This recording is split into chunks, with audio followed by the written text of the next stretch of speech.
I mention computer graphics, what do you think of? Tron?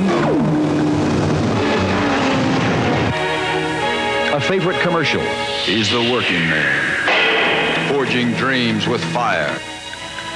Maybe a video arcade game. Get him? Beautiful. Well, computer graphics is all this and more.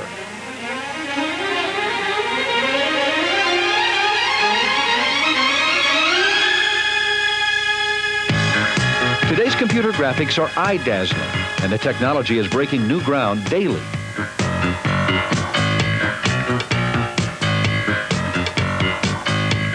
Recently, SIGGRAPH, the special interest group for computer graphics, presented a two-day showcase and symposium at Art Center College of Design. In attendance was one of the outstanding pioneer innovators of computer graphics. Well, I'm John Whitney, and I'm not accustomed to being the keynote speaker, but I am here at this conference.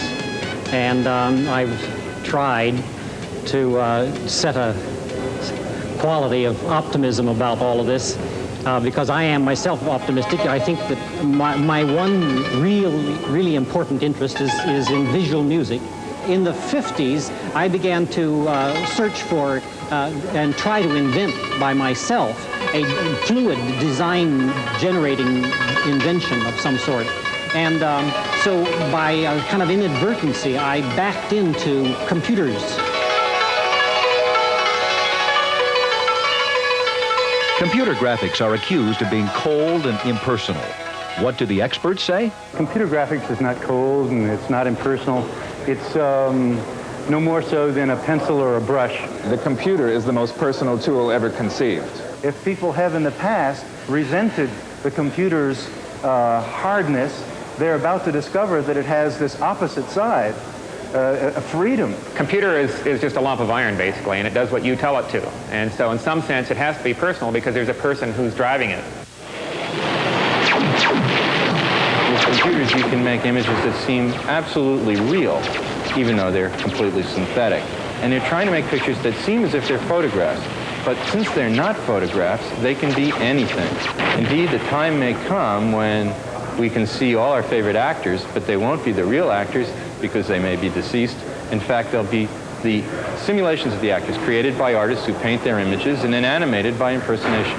In a sense, we do have this character called Adam Powers, which has been animated by Information International. And this is a guy, a little stuntman. This is the first generation, that's why they call him Adam, of the human simulated figure. However, he doesn't pass for real.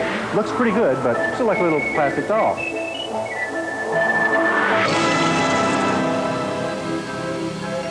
Tron.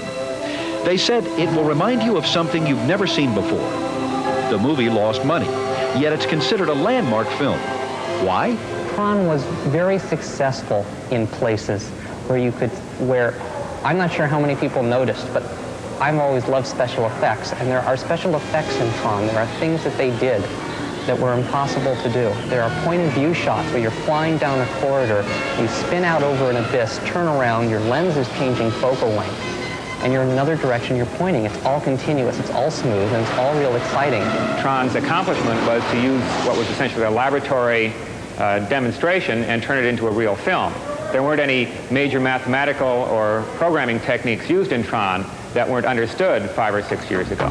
Presently, State of the Art is a company called Digital Productions, headed by John Whitney, Jr. We are the first company in the city of Los Angeles to install the Cray 1S supercomputer. It's the most powerful computer in the world, which computes 100 million arithmetic operations per second.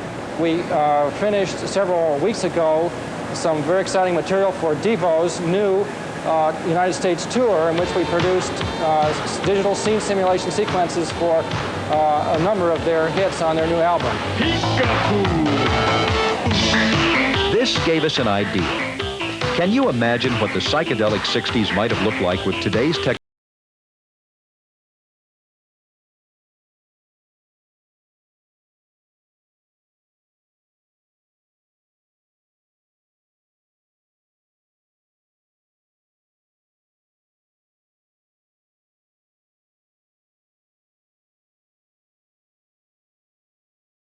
Simulation for a reasonable cost on our home computers.